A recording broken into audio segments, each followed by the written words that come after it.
बच्चों।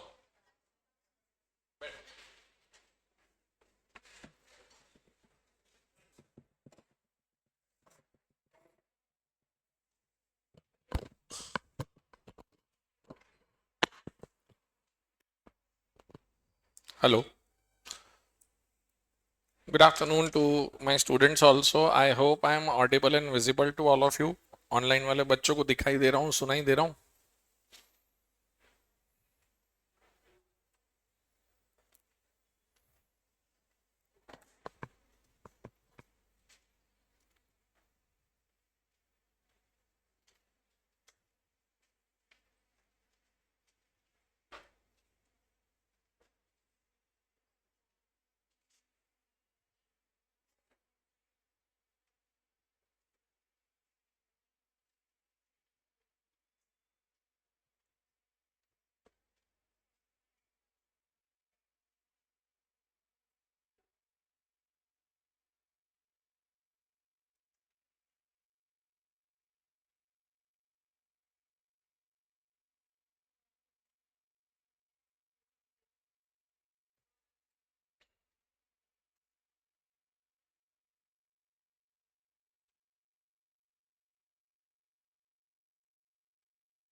जी मेरे बच्चों, जहां तक मुझे ध्यान है मेरी आपकी सिर्फ एक ही मुलाकात हुई थी।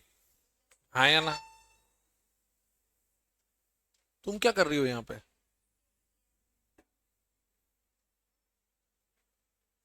मैडम 2 महीना पढ़ लिया अपन वहां पर। परमिशन ले ली नीचे?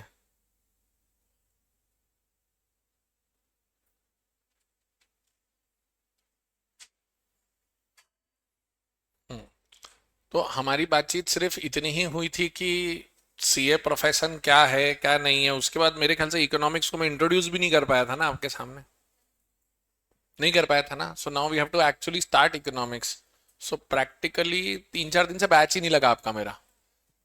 That's why I was one. तो सर, इकोनॉमिक्स जब आप 100 नंबर के पेपर को पढ़ने निकलोगे तो 100 नंबर के पेपर को पढ़ने के लिए जो बेसिक अप्रोच यहाँ पे चाहिए वो थोड़ी सी डिफरेंट होगी। जैसे आप एक मैथमेटिक्स, स्टैटिस्टिक्स और एलआर वाला जो टॉपिक पढ़ोगे उसमें ये होगा कि आपको सामने क्वेश्चन सामने रखा और क्वेश्चन का सॉल्यूशन निकाला, और सॉल्यूशन निकालने के बाद तुमने नीचे देखा कौन सा ऑप्शन मैच हो रहा है। हाँ या ना? बराबर। वो कौन सा ऑप्शन मैच हो रहा है वाली जो सिचुएशन है वो यहाँ पर नहीं आती। यहाँ पर आपको सारे ऑप्शंस वगैरह बहुत ढंग से पढ़ने पड़ते हैं। ये शब्दों के साथ खेलेंगे, आपके शब्दों के साथ खेलेंगे, कंफ्यूजिंग ऑप्शंस क्रिएट करेंगे। तो हमारी अप्रोच स्कूल में कैसी होती है कि हमने टॉपिक पढ़ा, उसके मेन पॉइंट्स याद कर लिए, और जब हम आंसर आएगा तो सर मेन पॉइंट्स लिखेंगे और अंदर मसाला थोड़ा बहुत इधर उधर हो भी जाएगा तो चलेगा, मेन पॉइंट्स मैच हो जाने चाहिए। That is the logic in school. School के हिसाब से वो गलत लॉजिक नहीं है, लेकिन यहाँ चैलेंज क्या है, यहाँ आपको कुछ ऐसा करना नहीं है। यहाँ आपका पूरा ध्यान किस चीज पे रहेगा कि सर मेरा सही ऑप्शन कौन सा है। करेक्ट। तो ये थोड़ी सी अप्रोच डिफरेंट रहेगी। मैंने जैसे पढ़ाने के लिए कहा था मेरी किताब आपके सामने रहेगी, वो अपने आप में सफिशेंट है। अब आप एक काम करें, अभी आप लोग को आरंभ करके बुक दिया होगा उन्होंने। जो फर्स्ट डे आप आते हो तो एनवलप में देते ना, वो आरंभ करके किताब निकालो ना बेटा प्लीज।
हम्म। निकाला। ग्रेट। बच्चों, जब इकोनॉमिक्स वर्ड आता है तो इकोनॉमिक्स वर्ड का हिंदी अनुवाद है अर्थशास्त्र। ये जितनी पुरानी इंसानियत है उतना पुराना सब्जेक्ट है। इकोनॉमिक्स को कहा जाता है it is the mother of all the social sciences. ये दो शब्दों से बना है, ओइकोनोमिया या यूं कहें ओकियोनोमिया। अब ये ओकियोनोमिया क्या होता है? ये डेफिनेटली इंग्लिश शब्द नहीं है, ये ग्रीक भाषा का शब्द है। ओकियो मतलब हाउस होल्ड, नोमिया मतलब मैनेजमेंट। हाउस होल्ड मैनेजमेंट, जैसे घर चलाते हैं तो घर चलाते समय क्या रहता है, हम सब कुछ अपने हाथ में, मतलब हमारे पास अनलिमिटेड रिसोर्सेज होते हैं, मम्मा के पास लिमिटेड अमाउंट होता है जिसमें मम्मा घर चलाती है, बताओ। हाँ, लिमिटेड रिसोर्स होता है, बराबर। उस लिमिटेड रिसोर्स को सामने लाने, मतलब उसका बेहतर उपयोग करने की कोशिश मम्मी करती है कि भाई मैं लिमिटेड रिसोर्सेज में मैक्सिमम बेनिफिट मेरे बच्चों को दे दूं। पापा अनलिमिटेड पैसे देते हैं, लिमिटेड लिमिटेड पैसे देते हैं। तो एक घर चलाने का हमारे इकोनॉमी से क्या कनेक्शन है, सवाल वहां उठता है। तो इसके लिए हमें थोड़ा सा पुराने समय में जाना पड़ेगा। इंसानियत जब बनी, यहाँ पे जितनी बच्चियां बैठी हैं और जितने बच्चे बैठे हैं, बॉयज इंक्लूडिंग मी, हम सब एक बंदर से डेवलप होके यहाँ आए हैं। हम सब बंदर का मैक्स प्रो वर्जन है। क्योंकि आपने स्कूल में किताबों में देखा होगा कि पहले हम बंदर थे, फिर बंदर धीरे धीरे चलते चलते चलते सीधा हो गया और सीधा चलने लगा। तो आप और मैं काफी हद तक बंदरों के वंशज हैं, और बच्चियां बंदरिया के वंशज हैं। हाँ या ना? हाँ सर, यही है। आप 2 मिनट सोच के देखो कि पुराने जमाने में जब बंदर और बंदरिया से डेवलप होते हुए इंसान मेल और फीमेल में कन्वर्ट हुए, तो मेल फीमेल में होते हुए तो तब तो ना घर था, ना मकान था, ना मम्मी, ना पापा, ना भाई, ना बहन, ना रिश्तेदार, ना चाचा, ना चाची, ना काका, ना मामी, ना मंदिर, ना मस्जिद, ना चर्च, ना गुरुद्वारा, कुछ भी नहीं था। बेसिकली हम भी एक प्रकार के जानवर ही थे। जानवरों से बचते थे, जो बनाया जाता था खा लेते थे। नुकीले हथियार, नुकीले पत्थर हाथ में रख के औजार बना लिए, गोल घूमता पत्थर देख के हमने टायर बना लिया, पत्थरों के बीच से निकली आग को हमने चिंगारी मान के आग बना लिया। खाना खा के फल फेंका, बचा हुआ आधा, थोड़े दिन बाद देखा फल का पेड़ है वहां पे, तो वहां से अकल आई, यार ये काम ढंग से करेंगे इससे बेटर हो जाएगा यार काम। यही इंसान ने करा है। और आज इंसान वहां से लेके यहाँ तक आ गया है कि मैं यहाँ बैठ के लाइव टेलीकास्ट कर रहा हूँ और बच्चे घर पे बैठ के लाइव टेलीकास्ट में देख रहे हैं मेरे को, और आप भी मेरे सामने बैठे हो। तो जो काम आईपीएल करता है, जो काम टेस्ट मैचेस कल लॉर्ड्स दिखा रहा था लाइव टेलीकास्ट, वैसा यहाँ लाइव टेलीकास्ट चल रहा है। यस और नो? तो इंसान इंसान बना है, जानवर जानवर रहा है। तो इंसान और जानवर की अगर सिमिलैरिटी देखने जाओगे तो बहुत ज्यादा है। इंसान को भूख प्यास लगती है, जानवर को भूख प्यास लगती है।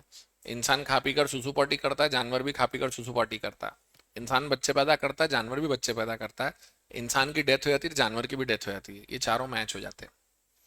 तो what is the difference then in terms of humans and animals? हम सब तो जानवर ही हुए, तो इंसान और जानवर में अंतर कहाँ है, आप बताओ।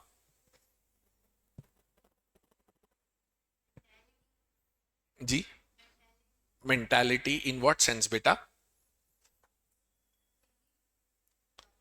जानवर भी सोचते तो हैं, अपना खाना पीना, अपना शिकार, अपने घर में रहना, वो सब आता है उनको भी। सोचते तो जानवर भी हैं, और उनमें इमोशंस भी होते हैं। अगर आपके घर में कभी पेट हो, डॉग वॉग होगा, किसी के घर पे डॉग है क्या? हम्म। तो वो बिटिया, आप इंदौर से हो बाहर से हो बेटा? रीवा से। तो अभी तो वो वीडियो कॉल पे देख रहा होगा तुमको। और जब रीवा में भी तुम जब घर जाओगी स्कूल से या उससे, घर के पेट डॉग की एक ड्यूटी होती है और उसका एक प्रेम होता है कि घर का जब भी कोई सदस्य बाहर से अंदर आता है तो वो उसके आसपास इर्द गिर्द घूमेगा, और वो बोलेगा मेरे को मेरे हिस्से का दुलार दो, प्यार दो, फिर मैं आपको छोड़ूंगा। तो आप उसको बोलते हो अरे बैग तो रखने दे, पानी तो पीने दे। फिर आप उसको 5 मिनट उसका प्यार दुलार दिया आपने, फिर वो चला जाएगा। तो वो बोलता है हाँ भाई मैंने मेरी प्रेजेंस बता दी। तो मैं आपको बता रहा हूँ, डॉग में बहुत इमोशंस होते हैं, जानवर बहुत कम्युनिकेट करते हैं, पर हाँ आपकी मेरी भाषा में नहीं करते। उनके पास वो बल्कि सोचते हैं, पता है, कई बार ऐसा फनी एंगल से सोचोगे तो जानवर ये सोचते होंगे जैसे डॉग्स हैं यार ये इंसान कितने शब्द यूज कर सकता है, हमारा तो जीवन एक ही शब्द से चल गया, भाव भाव। सही है कि नहीं?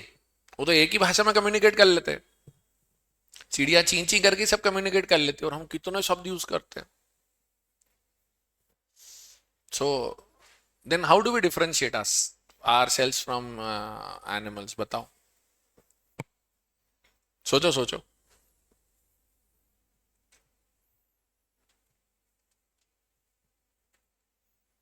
ट्राई करो।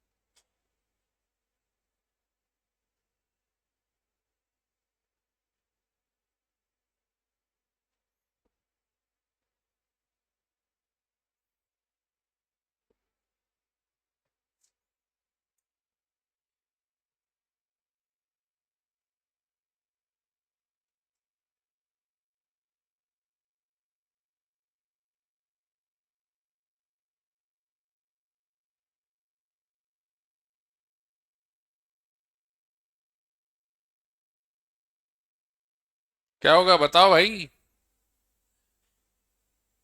हम्म। सर, इंसान की एक खासियत होती है, वो इवॉल्व हो जाता है। इंसान में इतनी अकल होती है कि फ्रूट खा के अगर बीज लगाने से पेड़ निकल रहा तो उसने उसको ऑर्गेनाइज करके खेती बना लिया। गोल घूमते पत्थर से उसने देखा कि मैं कोई गाड़ी बना सकता हूँ, तो उसने टायर बना लिया। आज भी बोलते हैं ह्यूमन हिस्ट्री में सबसे बड़ा इन्वेंशन आज भी टायर को माना जाता है, क्योंकि उसने लोगों को इधर से उधर आने जाने की फ्रीडम और आजादी दी है। तो इंसान क्या करता है, चीजों को बेहतर बनाता जाता है। जानवर वही सब करता है, पर जानवर है ना, इवॉल्व नहीं हो पाता। डॉग डॉग ही है, वो सीख समझ के आगे नहीं बढ़ा। आपने मैंने कपड़े बना लिए, सोसाइटी बना ली, देश बना लिए, नियम कायदे कानून बम गोले हथियार फिल्में गाना डांस मस्ती स्टेडियम, क्या क्या बना लिया अपन सबने। अपने पूर्वज तो मतलब ऐसे ही बिना कपड़ों के घूम रहे थे, बेलपत्ते लपेट के। सो ये जो ब्यूटी है इंसान की, ये इवॉल्व करती है। तो अब जैसे जैसे झुंड बढ़ता गया इंसानों का, तो लोग बढ़ते गए, लोग बढ़ते गए। आप एक बात हमेशा देखना, इंसान की एक सबसे बड़ी रिक्वायरमेंट है बिसाइड्स एयर। वो क्या है? हवा के अलावा इंसान को सबसे ज्यादा क्या चाहिए? हवा तो सर्वत्र है, तो हम खड़े हैं इसलिए सांस ले पा रहे हैं। और क्या चाहिए इंसान को? रहने की जगह तो हर जगह, रोज नया जगह जा सकता है वो। पानी, मीठा पानी। आप और मैं खाना नहीं खाएं 2 दिन चल जाएगा, पानी के बगैर नहीं रह सकते अपन लोग। आप कभी भी ध्यान देना, ऐतिहासिक रूप से जितना भी ह्यूमन सिविलाइजेशन है ना बेटा, वो किसी ना किसी नदी के आसपास ही है। क्योंकि पानी पीने के लिए चाहिए आपको, और अगर आप नदी के आसपास नहीं होगे तो पानी कैसे पियोगे? और अगर आप पानी नहीं पी पा रहे हो तो आप जिंदा नहीं रहोगे। मोहनजोदारो की सभ्यता, ग्रीक सभ्यता, रोमन सभ्यता, अमेरिकन सभ्यता, जितनी भी सभ्यताएं, सबके बीच में सबसे इंपॉर्टेंट है नदी, मीठा पानी। अच्छा, समुद्र के पास सभ्यता नहीं बन पाती है, क्योंकि समुद्र का पानी हम पी नहीं पाते हैं। बोलो साहब, क्लियर? हेलो। तो आप देखो, इसको मैंने थोड़ा सा पिक्टोग्राफिकली लिया हुआ है।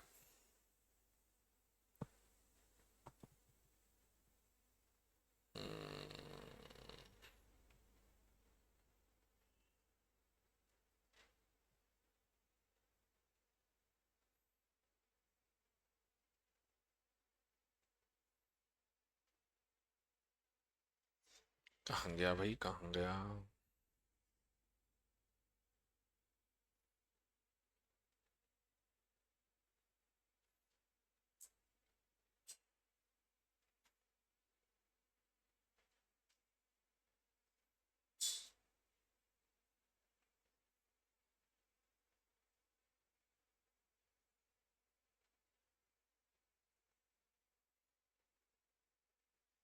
हम्म। 2 मिनट के लिए मेरी डायग्राम्स बड़ी खराब बनती हैं, बट ये नदी है, अगर आप मानते हैं तो उस नदी के इर्द गिर्द ही आपको मेरे को रहना पड़ेगा। और उस नदी के इर्द गिर्द जब आप रहते हैं तो आपके पास अब अनलिमिटेड धरती मिली या लिमिटेड धरती हो गई जिस नदी के आसपास आप हो? लिमिटेड हो गई। अब उस धरती पर रह रहे हैं आप, झुंड के झुंड बनाए जा रहे हो, इंसान पैदा हुए जा रहे हैं, तो कहीं ना कहीं सारे झुंड ने मिलकर डिसाइड करा, बोले भैया कुछ जिम्मेदारी तो लो, हम तो बढ़ाए जा रहे हैं हमारी संख्या। तो ग्रुप ने अपना मुखिया चुना होगा, जो बना कबीले का सरदार। समय बीतते बीतते वो कबीले का सरदार बन गया होगा राजा, राजवंश, उसके बच्चे राजकुमार राजकुमारियां, और उन्होंने अपनी एक सभ्यता विकसित करी। अब वो सभ्यता का सबसे बड़ा पॉइंट क्या होता है, जिस एरिया में आप हो पानी के आसपास, वहीं पर आपको सब चाहिए। फार्मिंग भी करनी है, आर्मी नेवी एयरफोर्स भी मेंटेन करो, स्कूल भी चलाओ, हाउस भी बनाओ, हॉस्पिटल भी बनाओ, मंदिर मस्जिद चर्च गुरुद्वारा सब वहीं, मॉल स्टेडियम मल्टीप्लेक्स सब चाहिए आपको। तो इंसानों ने खुद को ऑर्गेनाइज करा, अपना मुखिया बनाया, तो मुखिया ने सबसे पहले ये डिसीजंस लिए कि भैया अब इन सारे लोग जो मिलकर हस्बैंड मतलब जो मिलकर बच्चे पैदा कर रहे हैं, इसका नियम क्या? तो शादी नामक एक व्यवस्था बनाई गई होगी, उसके बगैर कैसे होगा? शादी नामक एक व्यवस्था बनाई गई होगी, और उस व्यवस्था के अंतर्गत रिश्ते डिफाइन हुए होंगे, ये मम्मी ये पापा ये भाई ये बहन, नहीं तो उसके बगैर कैसे होगा? हाँ या ना? तो वो सब जब आप जोड़ते जोड़ते आगे निकले, तब जाकर आपके सामने एक समाज तैयार होता है। आप किसी भी धर्म को देख लो, हिंदू मुस्लिम सिख ईसाई, सब जने प्रकृति के एलिमेंट्स को साक्षी मानकर शादी करते हैं। हिंदू लोग अग्नि के फेरे लेते हैं, मुस्लिम लोग निराकार स्वरूप एयर बेसिकली, यहाँ पे उनके भगवान का कोई शेप या मूर्ति नहीं है, उसको मानते हैं। गुरु ग्रंथ साहिब के फेरे लिए जाते हैं सिख धर्म में। ईसाई धर्म में आप चर्च में जाके होली वाटर पीते हो और आप बोलते हो ठीक है, I agree to be his husband और हिज वाइफ, बराबर? तो हम सारे के सारे कहीं ना कहीं बेसिक इंसान तो सेम ही है, वो हमने डिवाइड कर लिया है वो बात अलग है। सो ऐसे सभ्यताएं चली पूरी की पूरी। फिर उन सभ्यताओं में हम सब बड़े हुए हैं, और सभ्यताओं के कुछ नियम कुछ कायदे कुछ संस्कार हम सब के अंदर हैं। आज आप सब बच्चे यहाँ बैठे हो, मैं आया, मैं माइक लेके बैठ गया हूँ, और अभी मैं आपको बोलूँ मैं तो आपका टीचर ही नहीं हूँ, मैं तो टाइम पास करने आया हूँ, तो आप बोलोगे हे भगवान। पर आप जानते हो कि नहीं, ये टीचर है, तो आप वो मान सम्मान दे के सुन रहे हो, समझ रहे हो। तो ये इसके लिए कोई आपको कोचिंग क्लास नहीं लगी, कोई टेस्ट नहीं देना पड़ा, कोई एग्जाम नहीं देना पड़ा। कई चीजें जो बेसिक वैल्यूज होती हैं, संस्कार, वो हमारे घर से, हमारे डीएनए से, हमारे पेरेंट्स से हमको पास ऑन होते हैं। तो ऐसे एक प्रॉपर ऑर्गेनाइज्ड समाज बना। अब राजा का काम क्या, समाज में बैठ के एंजॉय करना, अंगूर खाते खाते डांस देखना, या प्रजा का ध्यान रखना? बताओ। हाँ, अब प्रजा का ध्यान रखने के लिए राजा के सामने इच्छाएं बहुत सारी आएंगी, तो राजा सबकी इच्छाएं पूरी कर पाएगा या प्रायोरिटाइज करना पड़ेगा? क्योंकि राजा के पास सब चीजें अनलिमिटेड है या लिमिटेड है। यहां से शब्द का जन्म होता है स्कैरसिटी। क्या बोलते हैं उसको? स्कैरसिटी, उसका दूसरा नाम है कमी, बराबर? तो स्कैरसिटी होती है, तो फिर वो बोलता है भाई लिमिटेड रिसोर्सेज का मैक्सिमम फायदा कैसे उठाया जाए। लिमिटेड रिसोर्सेज का मैक्सिमम फायदा कैसे उठाया जाए, ये होती है स्कैरसिटी। हाँ या ना? तो वो स्कैरसिटी में अपन कैसे फायदा उठाएं, वो अपना काम होता है। तो लिमिटेड रिसोर्सेस में मैक्सिमम बेनिफिट उठाना है राजा को, तो राजा को मंत्री सलाह देते रहते हैं ऐसा करो वैसा करो। तो कई बार राजा को लगता है ये मंत्री तो सब मेरे से डरते हैं, मेरे को सही बात थोड़ी ना बताएंगे। तो राजा क्या करता है, भेष बदल के जाता है। कहाँ पे? भेष बदल के किधर जाता है? प्रजा के बीच में, और अपना हालचाल जानने की, प्रजा मेरे बारे में क्या सोचती है, बराबर? अब प्रजा मेरे बारे में क्या सोचती है, जब आप ये लेके आगे बढ़ते हो, तो बोलते ठीक है। प्रजा में अब वो घर गया, एक अतिथि सत्कार हुआ उसका। पुराने जमाने में बड़ा आसान था ना किसी के घर जाना, भेष बदल के क्या तो पहचान नहीं रही कि राजा है। तो राजा जाके बैठा, तो अब घर, तुम्हारा मेरा हम सबका घर, इमेजिन करो घर क्या होता है। आप अपने अपने घर की इमेजिनेशन करो। सर, एक एंट्रेंस गेट पे चौखट पे हमने तोरण लगा रखा है पिछली दिवाली से, जो हम अगली दिवाली बदलेंगे।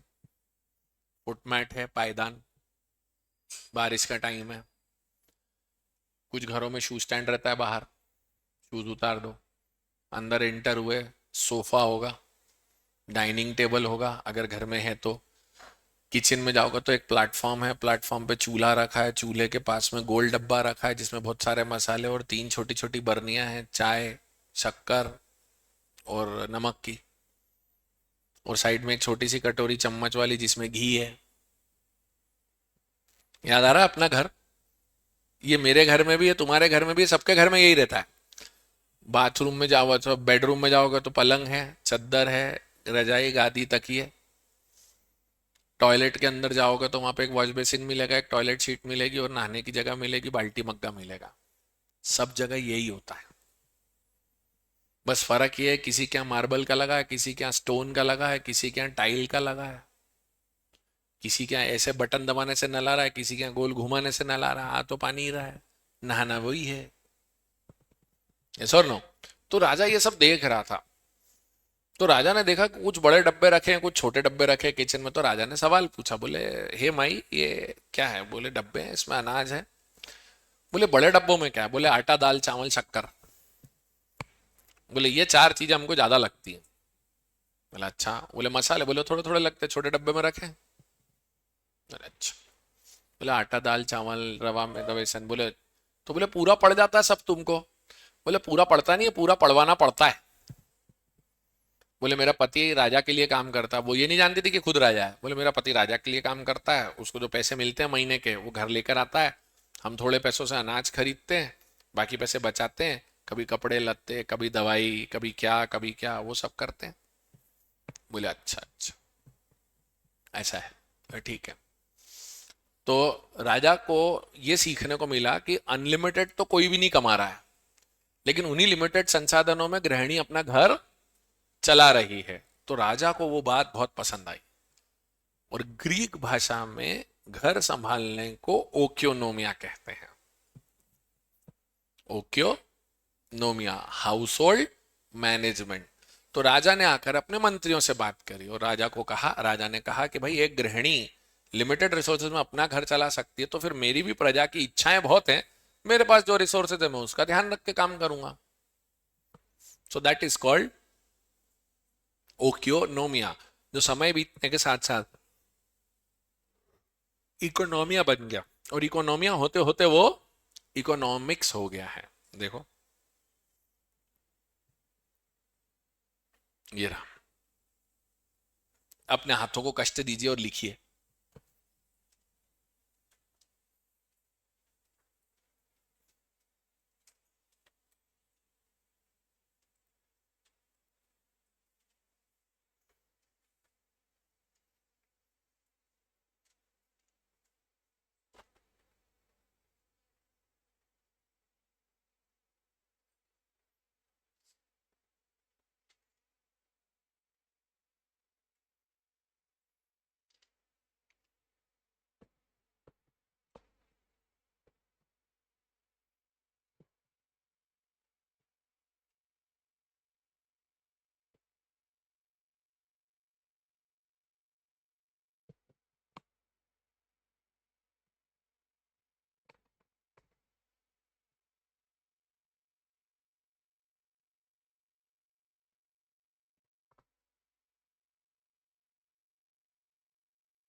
नोट कर लिया बच्चों? हो जाए तो बताया करो कि सर हो गया, तो आगे बढ़ेंगे। तो इसका मतलब इकोनॉमिक्स क्या है ये बताओ मेरे को। इकोनॉमिक्स कुल मिलाकर लिमिटेड रिसोर्सेस के अंदर मैक्सिमम बेनिफिट्स निकालने की एक कला है, यस और नो? तो इसलिए लिखो इसको, making the best use of available limited oblique scarce resources is called economics. लिखो साइड में।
आगे बेटा, making the best use of available limited oblique scarce resources called economics.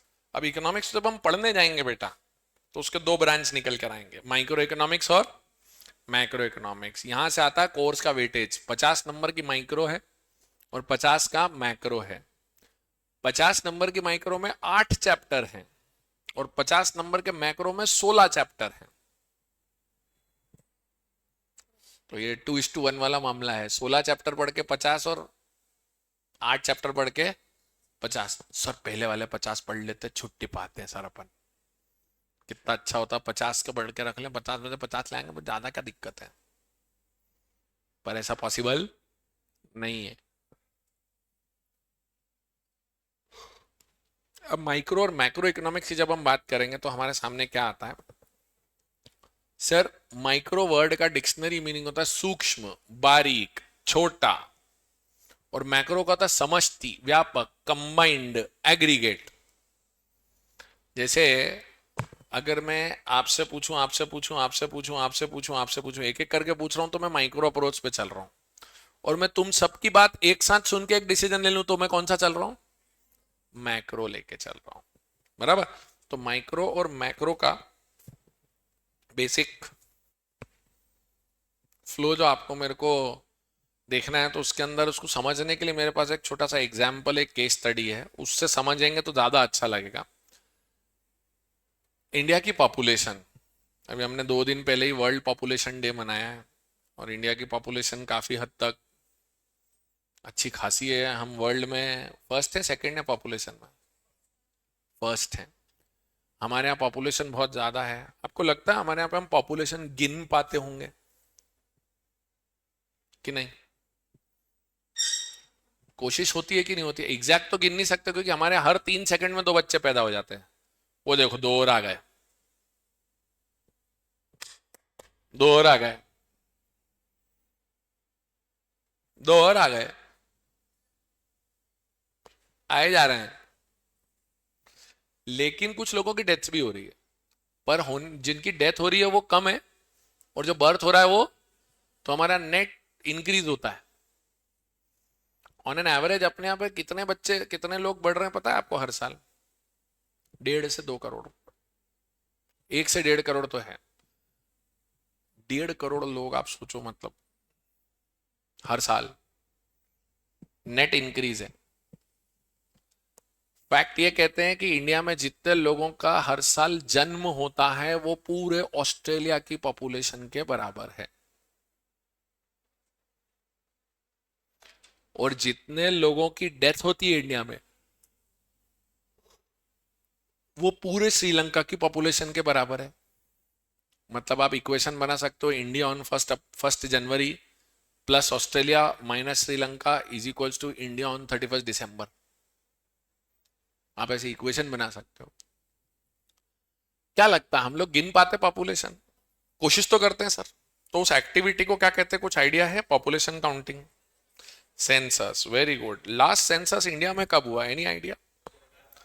2000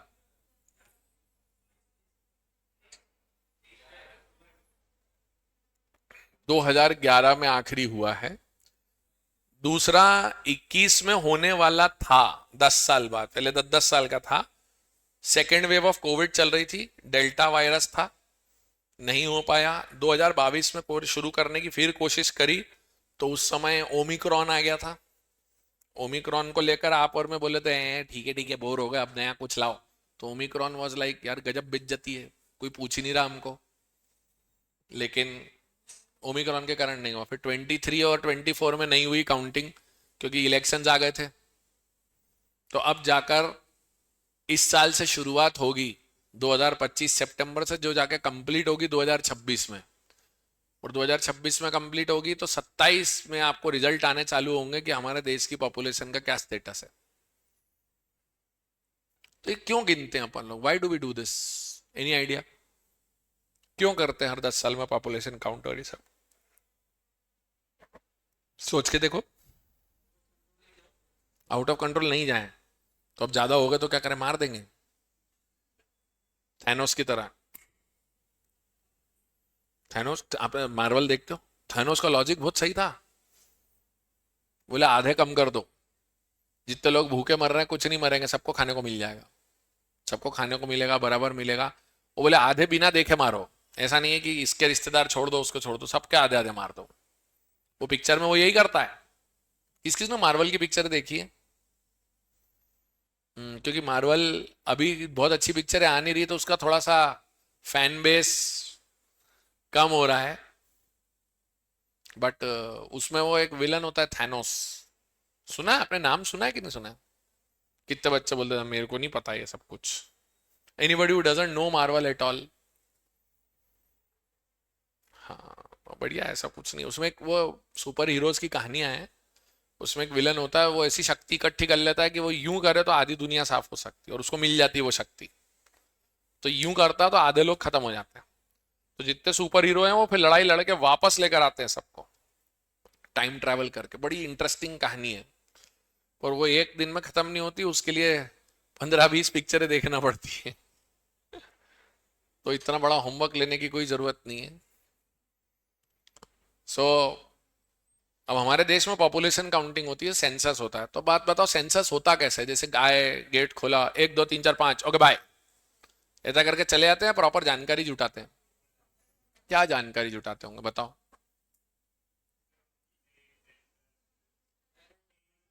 married unmarried, age, gender, male है female है, कितने member हो घर में, हाँ, और एज। महिलाओं को भी बतानी पड़ती है एज, पता है? आंटी लोगों को बहुत तकलीफ होती है बोलने में। बोलते 3 चीजें बैड मैनर्स मानते हैं दुनिया में। बोले एक तो महिलाओं से उम्र मत पूछो, दूसरा कमाने वालों से उनकी कमाई मत पूछो, और तीसरा होता है सीएस करने वालों से उनके नंबर ऑफ अटेम्प्ट्स मत पूछो। हम्म, बताओ भाई, और क्या पूछते हैं? हाँ, क्या काम करते हो? आप जॉब में हो, बिजनेस में हो? जॉब है तो सरकारी है या प्राइवेट है? बिजनेस है तो क्या कर रहे हो, ट्रेडिंग कर रहे हो, मैन्युफैक्चरिंग कर रहे हो? Very good. और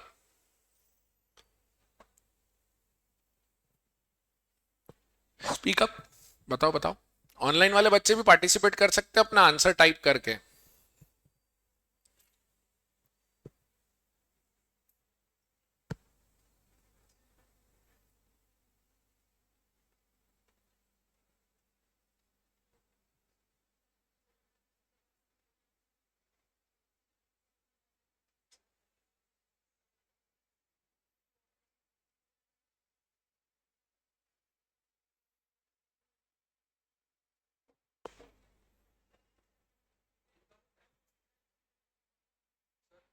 हम्म, इनकम भी पूछते हैं, बिल्कुल सही।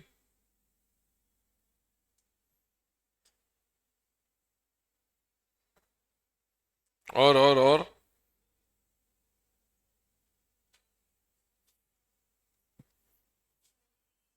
क्वालिफिकेशंस बिल्कुल। ऑनलाइन वाले बच्चे पार्टिसिपेट करो ना।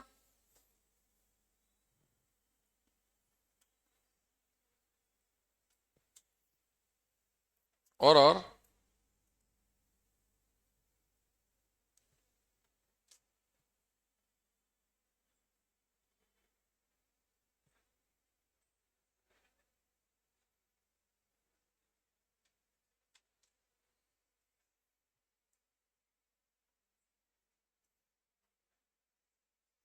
अरे बताओ ना।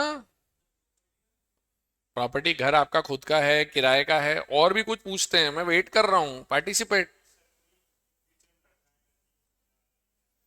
प्रेग्नेंट है क्या घर में? हाँ, पिछले 10 साल में किसी का बर्थ हुआ, किसी की डेथ हुई, कोई शादी करके आया, कोई शादी करके चला गया, आपके परिवार के कुछ सदस्य अलग रह रहे हैं क्या? ये तमाम बातें पूछते हैं वो लोग। बोल लो। ये तो कोई नहीं पूछता भाई, उत्कर्ष तो नया ही निकाल के लाया। कोई अफेयर वफेयर है क्या? बेटा रिश्ता करने नहीं आए वो। अलग ही लेवल चल रहा है भाई। पैरेलल यूनिवर्स में ये ऑनलाइन वाले। यार ये तो मजेदार था यार जवाब, मैं ही नहीं सोच पाया कभी तो ये।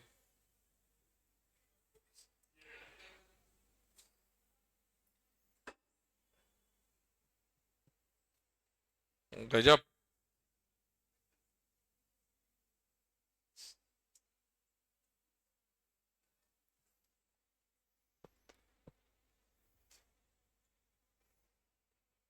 आया नहीं आया? तो भैया ये सब जाके जानकारी जुटाते, वो ये भी पूछते हैं घर में टीवी है, फ्रिज है, वॉशिंग मशीन है, टू व्हीलर है, फोर व्हीलर है, internet connection, mobile, bank account, ये सब पूछते हैं। नंबर जो डिटेल्स नहीं मांगते पर पूछते हैं ये सब है क्या। इससे पता चलता है कि आपका स्टेटस ऑफ लिविंग क्या चल रहा है। और ये जब क्या होता है, ये एक घर से नहीं पूछते, हर घर में जाके पूछते हैं। तो अब क्या होगा बच्चों, सुनो। मैं अगर कॉलोनी के सारे घर इकट्ठे कर लूं और उनसे जानकारी लूं तो वो हो गई कॉलोनी पक्की। सारी कॉलोनियां जोड़ लूं तो बन गया मेरा शहर या गांव। सारे शहर गांव जोड़ लूं तो बन गया मेरा आपका प्रदेश। और सारे प्रदेश जोड़ लूं तो बन जाएगा मेरा आपका देश।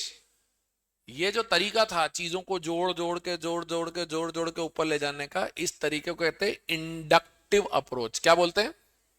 इंडक्टिव। हिंदी में बोलते हैं आगमन पद्धति। तो इंडक्टिव अप्रोच बोलो तो जब मैं एक एक चीज को जोड़ के आगे ले जाता हूं, so this is called the way micro economics works. Micro economics. ये देखो स्क्रीन पे, जरा इसको बनाओ तो जरा। ये बनाइए जरा। नहीं वो बना हुआ है तो है, पर आपको बनाना है पहले एक बार। वो तो अभी आप बच्चों के पास किताब है इसलिए। बेटा अलग कॉपी आपको जरूरत नहीं पड़ेगी आगे, क्योंकि मेरी बुक में क्या साइड में हमेशा जगह रहती है खाली लिखने के लिए। तो आपको इको की अलग से किताब बना कॉपी बनानी ही नहीं पड़ेगी। तो आप अभी से बचत कर लो।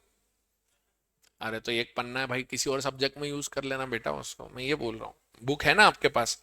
बुक में देखो साइड में दोनों पेज पे जगह खाली मिलती है लिखने के लिए। वो इंटेंशनली ऐसी बनाई है बुक मैंने कि आप वहीं के वहीं नोटिंग करो, तो एग्जाम वाले दिन एक ही चीज पढ़ो और सब हो जाएगा उससे। ऐसा।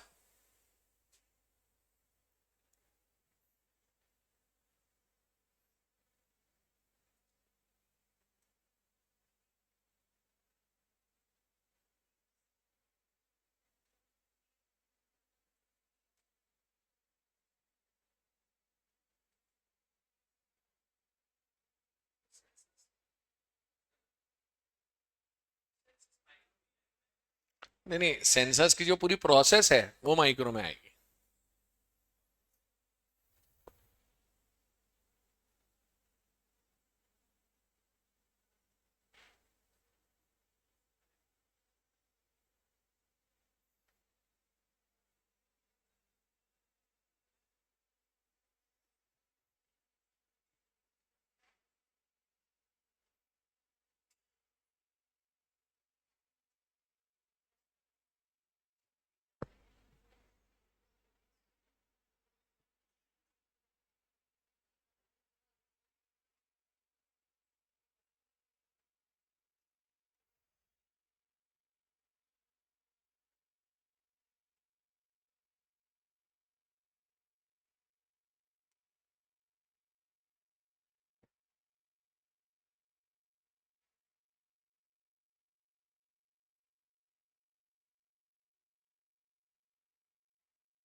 हो गया बेटा, नोट कर लिया, वेरी गुड। मैंने अभी एक लेफ्ट साइड वाला ही पढ़ाया पार्ट आपको, माइक्रो। और अभी समय पूरा हो गया है, तो मैक्रो को मैं लूंगा कल।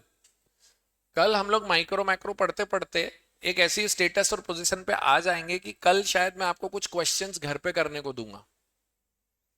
फिर उन क्वेश्चंस को आप ट्राई करोगे तो आपका मेरा पहली बार आमना सामना होगा कि सर हम एमसीक्यूज अप्रोच कैसे करेंगे इस थ्योरी सब्जेक्ट के। फिर धीरे धीरे आपकी मेरी गाड़ी ट्रैक पे चालू हो जाएगी कि हाँ सर अब ऐसे पढ़ना है। ठीक है बच्चों, बिफोर आई फॉरगेट, आप में से कुछ बच्चे ऐसे क्या जो आज पहली बार मुझसे मिल रहे हैं इतने दिन के गैप के बाद? 1 2 3 4, आप चारों को, मेरा नाम दीपक मूलचंदानी है, मैं इकोनॉमिक्स पढ़ाऊंगा। मुझे पूछना था, मैं भूल गया पहले बोलना।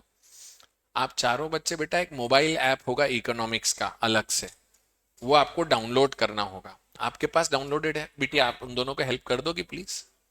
बेटा एक मोबाइल ऐप आपको डाउनलोड करना पड़ेगा, वो डाउनलोड करना। काजल बिटिया आप इनको हेल्प कर देना प्लीज। उधर वो ब्लैक टी शर्ट में, बेटा आपके पास डाउनलोडेड है? ठीक है, आप इनको हेल्प कर देना। 2 मिनट, रिक्वेस्ट भेजा तो मैं अभी एक्सेप्ट कर लेता हूँ। बेटा नाम क्या है आपका? सक्षम। 1 मिनट। दिवाकर जी आपको डे 1 पे बताया तो था इकोनॉमिक्स का ऐप डाउनलोड करना है। कुछ भी नया नहीं है, वही वाला ऐप डाउनलोड करा रहा हूँ भाई, कुछ नया नहीं है।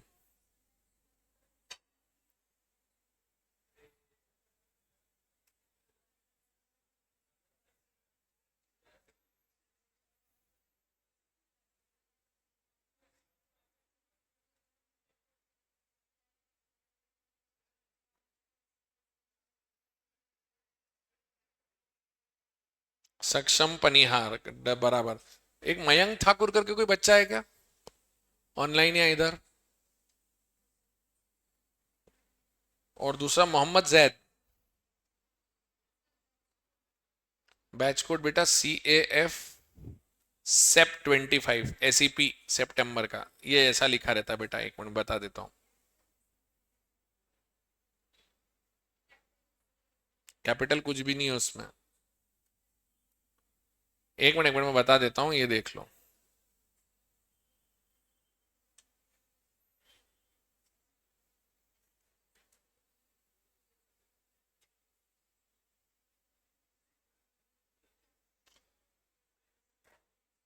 ये रहा,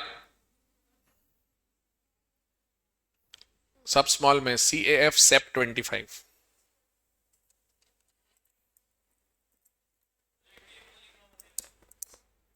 डेमो बैच है अभी वो। क्या होता है बेटा, जब तक आप सब बच्चे सेटल होते हो ना, एक डेमो बैच होता है। और एक बार जब सब जने सेटल हो जाओगे, बैच फिक्स हो जाएगा, फिर हम आपको एक दूसरी बैच में ट्रांसफर करा दूंगा मैं क्लास के अंदर ही। फिर पूरे बाकी फर्स्ट चैप्टर तक अपन इसी में रहेंगे ऐसा। क्योंकि कई बच्चे के ट्रायल पे रहते ना, इसके लिए।